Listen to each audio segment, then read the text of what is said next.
Pokerogue is such an amazing game, and because I'm so addicted to it, I decided to attempt a challenge run of the game using only grass-type Pokemon. And this challenge won't be easy since we've got to deal with enormous threats in this run, being Mega Rayquaza and G-Max Eternatus, both who are super effective and resist our stab grass-type moves. So we are going to need to pick the best grass-type Pokemon we have in our arsenal if we're going to make it through this challenge. After contemplating through 9 different generations of grass-type Pokemon and testing them through some practice runs, I finally decided on the 3 Pokemon that would lead me to glory. Starting off with Lileep, who is such an underrated grass-type Pokemon. Lileep is going to be crucial dealing with our weaknesses thanks to its rock typing and access to powerful moves like Power Gem and Scald early on, combined with its bulky stats. Speaking of bulk, the next one on our team is none other than the prick himself, Seed. Steel is such a great defensive type to help with our weaknesses, and it is a complete wall against so many Pokemon. And finally, rounding off the team with the original grass-type starter Pokemon and the best starter from the Kanto region,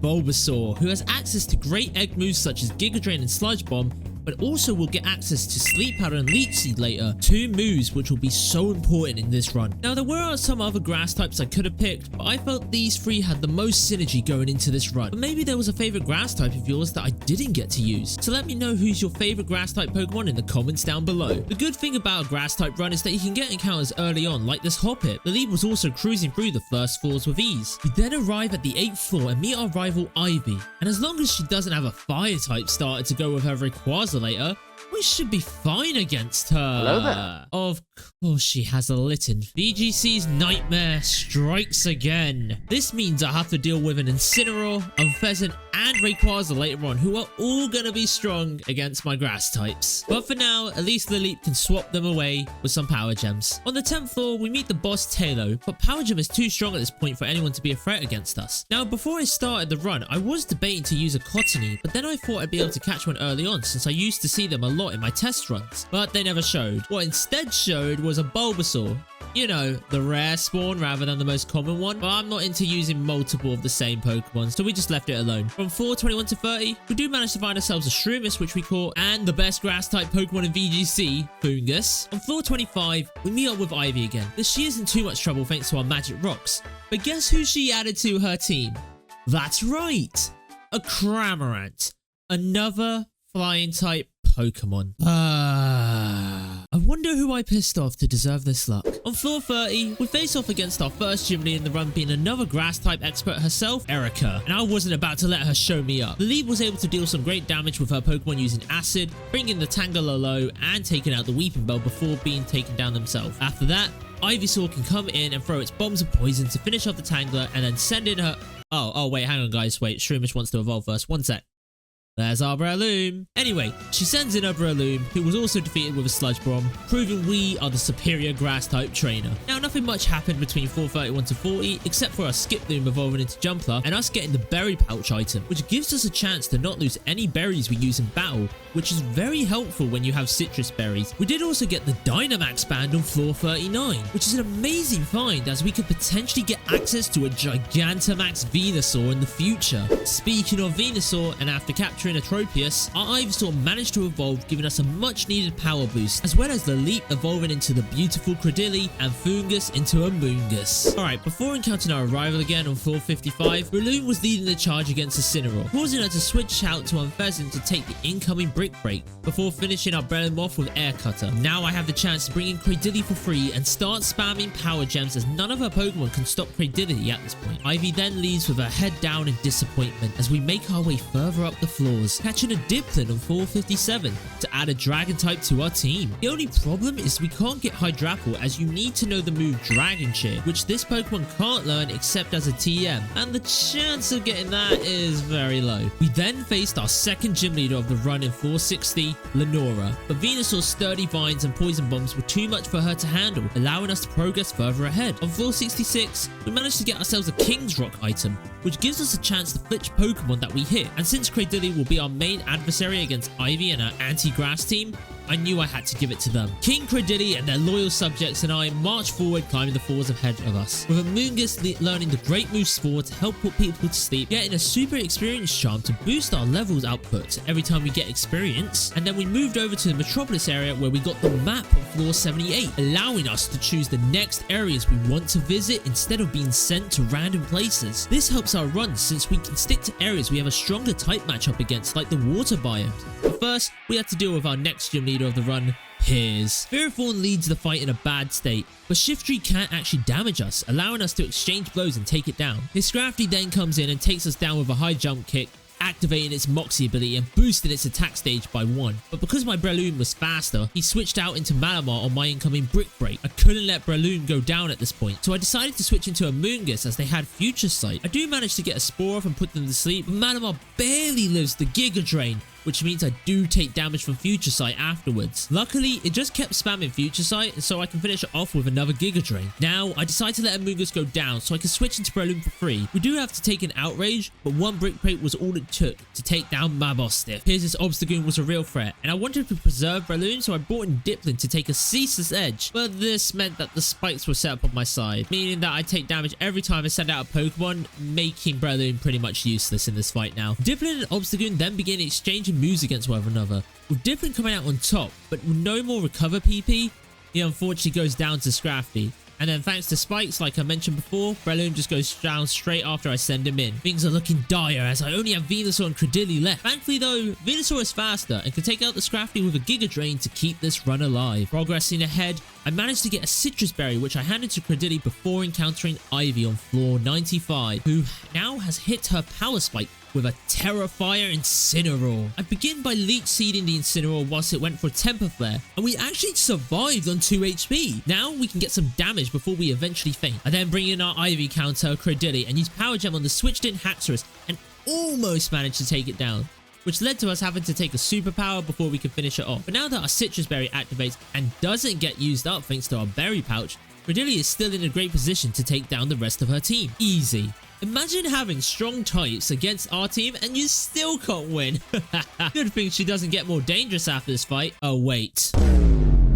We still have some time before we have to think about that for now, so I move on and toss aside the floor 100 boss Machamp and venture forth to our next biome, the Dojo. I picked this area because this was the quickest way for us to get to the water areas to make our journey easier, but we did almost lose to a double battle on floor 110. Thank goodness for Dipplin actually coming in clutch in a 2 versus 1. Floor 111 to 120 was smooth sailing, with it ending us defeating Sharon, our 3rd gym leader of the run. Now we finally have a chance to enter the water biomes. With us heading up the lake, I was confident that I could take care of anyone that stands in our way since we have the type advantage now. Because of this, not much happened on these floors. The only good items I got was to replenish Credilli's Citrus Berries, and the water types we faced couldn't lay a finger on our grass army. Nothing was going to stop our charge to the top. Well, except for the threat waiting at floor 145. Thankfully, we were in the sea biome, so the weather was naturally raining as she leads with Terra Incineroar, who now has 3 health bars. As usual, I begin with some power gems to bring it down to its 2nd health bar. As I click the 3rd power gem, she switches into the biggest threat to our team, Rayquaza. At least we get a free hit on it, but now the real battle begins. Knowing I'll need Credilli for her other Pokemon, I decide to swap into Dipplin, but they don't survive for long after taking an Outrage. But now that it's locked into Outrage, I'm comfortable sending in Fearothorn to set up some Iron defenses. This is to make sure we can survive every Outrage it tries to hit us with, as it takes Iron Barb damage every turn, so we'll also be dealing damage still. However, we get incredibly lucky as Rayquaza actually keeps hurting itself in confusion, taking itself out. A massive threat to our grass types is gone. Thanks to the rain and the iron defenses, Fearothorn can actually also trade blows with Incineroar before taking each other out. This leaves Amoonguss to come in against Haxorus, who tries to put him to sleep, but the Lumberry it was holding prevented that, so I had to let it go down so Venusaur could come in and take it down to half HP with Sludge Bomb whilst poisoning it. Ivy then switches into her own Pheasant on my next Sludge Bomb, and thankfully we are faster to take it out the next turn. Cramorant does have Ice Beam, but it wasn't enough to deal damage against Venusaur, so we could finish it off. And Haxorus then comes back in, and when I outsped the low Haxorus and took it out, I realized it had a Reviver Seed, bringing it back to 50% HP. causing Venusaur to faint the next turn. Once again, the situation was looking dire, but Breloom actually came in clutch by taking out the Haxorus and Electivire in one hit respectively, leaving myself and Ivy speechless. I didn't want to waste the funds I've collected to revive everyone at this point though, so I continued forward with just Breloom and Cadilly and even managed to get a Mega Bracelet. So now we even have a chance at Mega Venusaur in this run, which would be insane with its Thick Fat ability. I even got myself a Terror Orb right before 150. So now I had access to all the gimmicks besides Z moves. I then decided to revive some team members on the off chance the next fight was a gym fight. And thank goodness I did, as Marlin came surfing into action. But as you probably expected, a water-type gym leader was no match for our grass army as we dispose of them with ease. Now we're at the seabed, and once again, no water type was going to stop us rushing past this set of floors, with the boss Redacanth being 4 times weak to us. Easiest boss of this run. This then brings us to a cave full of rock and ground type Pokemon, so as you'd expect, nothing's going to stop us, and we defeat the boss Diggersby with ease. We then choose to go back to the lake so that we make sure to keep our type advantage. I do manage to actually get some Terra Grass shards at this point as well, so I put this boost onto Credilly, make sure its grass damage is even stronger, and it looks so beautiful in this game. This was the perfect time to get this as well, especially since the 180 boss was Crash Awake, another water type gym leader who couldn't do anything against Credilly and just lost instantly. I then decided to move to the beach area whilst it was raining, and now it was time to take on the Elite Four and Champion Battle Roulette. Our first battle was up against Molayne, which means we are going up against the Alolan Elite Four, which isn't too bad. Wait a minute. One of them's a flying type trainer. Maybe there's a chance we don't face them? You know, like there's Hala. He's an extra one that could be there, you know?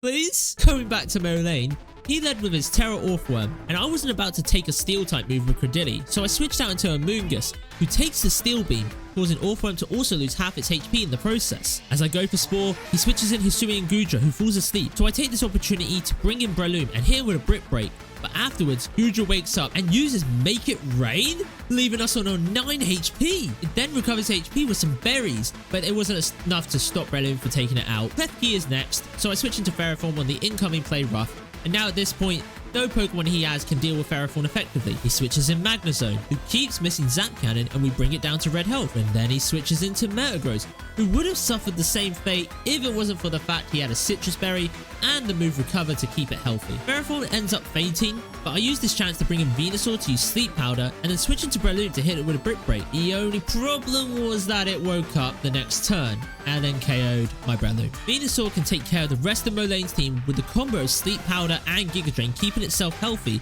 and not allowing them to use any moves in the process, giving us the victory against the first Elite Four member. Now, just like in Sun and Moon, Olivia was up next, a rock type expert. I think we all know where this is going. Bye bye, bye bye, bye bye, bye bye, bye bye, bye bye. Before the next Elite Four member, I rerolled for some new items and managed to get the Leftovers, a perfect item for our tank Ferrothorn. Then came the best typing Pokemon and the Ghost Elite Four member, Ace Roller. Venusaur leads off against Basculegion, but he switches into Chandelure as I use a Sleep Powder, who wakes up instantly thanks to the Lumberry. I do put it to sleep again and then switch in Credilly, but it woke up instantly and missed the Inferno. Thank goodness for that. Now we can use a Power Gem to send them to the Shadow Realm. Dhelmise was up next, and I forgot it gets Steel Stab with its ability Steelworker, and so Anchor Shot deals massive damage to me. This also prevents Credilly from switching out, so I need to let them go down now before I can bring in Ferrothorn. The Leftovers are already showing its worth,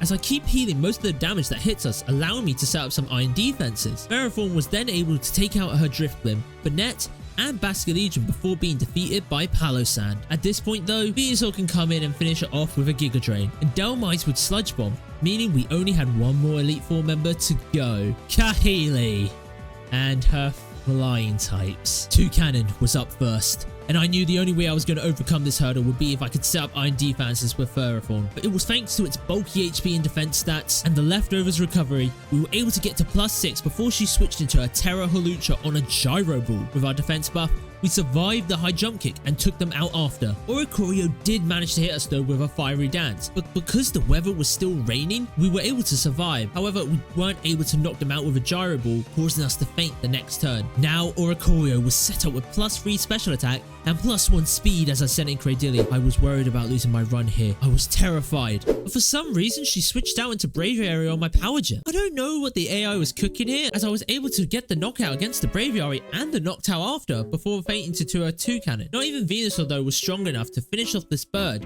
and once again, we were in a difficult position. But then Kahili started swapping out every turn when I sent in Breloom. I mean, it allowed me to get some free hits every time. I guess she couldn't decide what quad effective flying type move to hit me with. This did mean though, we managed to get past all of the Elite Four and make our way to the champion fight on floor 190 against Ow.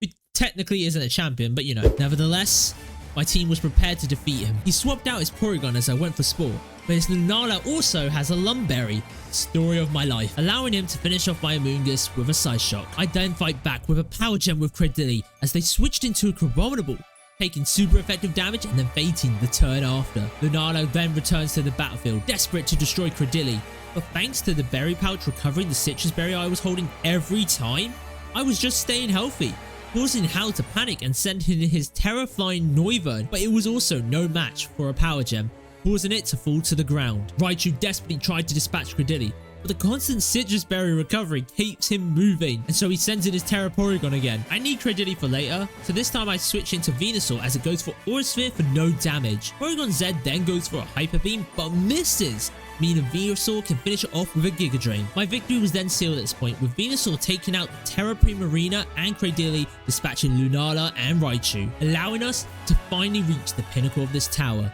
the last 10 floors. We of course can't catch any of these Paradox Mons, and so everything was just preparations for the last 2 massive battles coming up. We reach floor 195 and encounter Ivy once again, this time in her final form. We know her team is filled to the brim with anti-grass type Pokemon, so I was going to have to play the best Pokemon of my life if I was ever going to get out of this unscathed. Our grass types were so close to the end goal, we couldn't let it end here. She leads off with a Terrifying Incineroar who has 3 health bars, but this is why I led with Cradily in the first place. Power Gem is able to knock 2 health bars away, and we also managed to get the flinch thanks to the King's Rock item. It was here, just like our last battle, that she switched into her Mega Rayquaza, who has 4 health bars. Well, now 3 thanks to the Power Gem. Cradily takes massive damage from a Hurricane before bringing it down to its 2nd health bar. Normally, I'd have a Citrus Berry recover my health at this point, but Mega Rayquaza has the passive Unnerve, which prevents us from eating berries. Knowing I would need Cradily later, I switched into Breloom as a sacrifice as it goes down to an Outrage. Now that it's locked into Outrage, just like before, I send in Ferrothorn and use Iron Defense to tank another hit, as it hurts itself thanks to Iron Barb damage. At this range though, I knew Iron Barbs would bring it down to its last health bar, and so after tanking the Outrage, I went for a Gyro Ball and finished it off the Mega Ray. I am so glad that I picked Ferrothorn at the start. Incineroar returns, looking for revenge, and not wanting to be hit by a 4x fire move, I sent in Dipplin on the Flare Blitz. We actually managed to survive the hit to my surprise, but Incineroar doesn't go down to the recall. I'm thinking that Incineroar will just finish us off, but oddly she switches into Unpheasant as I miss the Syrup Bomb. I do manage to hit my next one and lower its speed as it was charging up for Sky Attack, but there was no way Dipplin was living this hit. I then bring in Cradily, thinking I would be faster thanks to the speed drop, but it charges for Sky Attack first. Power Gem was able to bring it to 1 health bar, but Cradily could not be risked in this fight, so I sent in Ferrothorn to take the hit, but of course she got a critical hit, causing me to lose my physical tank. Cradily comes back in to revenge Ferrothorn as she switches Unpheasant out for Haxorus on the Power Gem, but we get the 1-hit KO. Cramorant then comes in and misses Blizzard as we hit a Power Gem critical hit, but that barely misses the KO. And weirdly, both of us decided to switch out our Pokemon at the same time. Her Electivire though misses the Thunder the next turn, whilst I hit it down to half HP. It does heal up with the Citrus Berry and then retaliate with an Ice Hammer, leaving me on 74 HP, but we were able to fight back with another critical hit Giga Drain, taking out the Electivire. Unpheasant comes back and I should have spored first as it charged up for Sky Attack, but to be fair, Giga Drain did almost secure the kill, although it does mean Amoonguss does faint the next turn. And then at this point, her fate was sealed, as Cradily could not be stopped on his warpath to victory, taking out her remaining 3 Pokemon.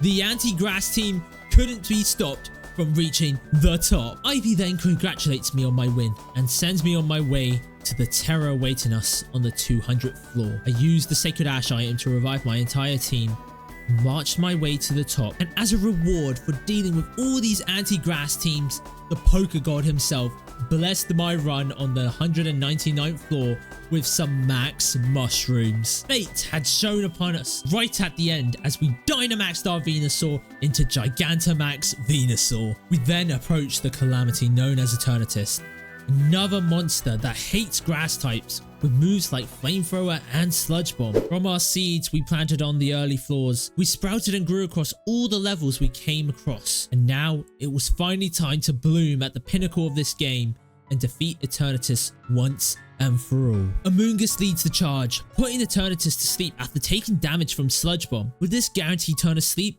I send in G-Max Venusaur to take center stage and tried to use Leech Seed, but I missed and it woke up to use Sludge Bomb. We then get hit hard by an Eterna Beam, but managed to get the Leech Seed off, and with that, my plan was in motion. Since it now has to recharge this turn, I use Sleep Powder to put it to sleep. Now, Leech Seed will continue to whittle down its HP whilst it's asleep, while simultaneously recovering my HP, and I can use Giga Drain for even more recovery. It does wake up and use Eterna Beam again, but I've recovered enough to take another. Now, Eternatus decides to stop holding back and goes all out as Emax Eternatus. Now with 5 new fresh health bars and also the ability to steal away my items as it sees fit. I know now I need to set up another Leech Seed again if I want a chance to win.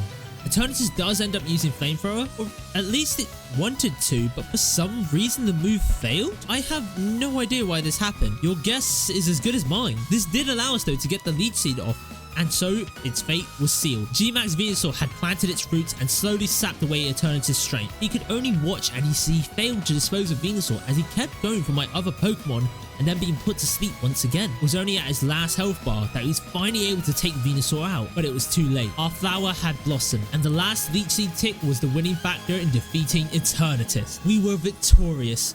We were able to surpass every challenge in our way and defeat this world using only grass-type Pokemon. Ivy then congratulated me for ending this loop. We had finally fulfilled our dreams and are rewarded with this beautiful piece of art. Now, there's only one thing left to do. Time to start the game all over again. Thank you guys for watching. If you enjoyed, make sure to leave a like and subscribe, and also comment down below what type I should do next. See you next time.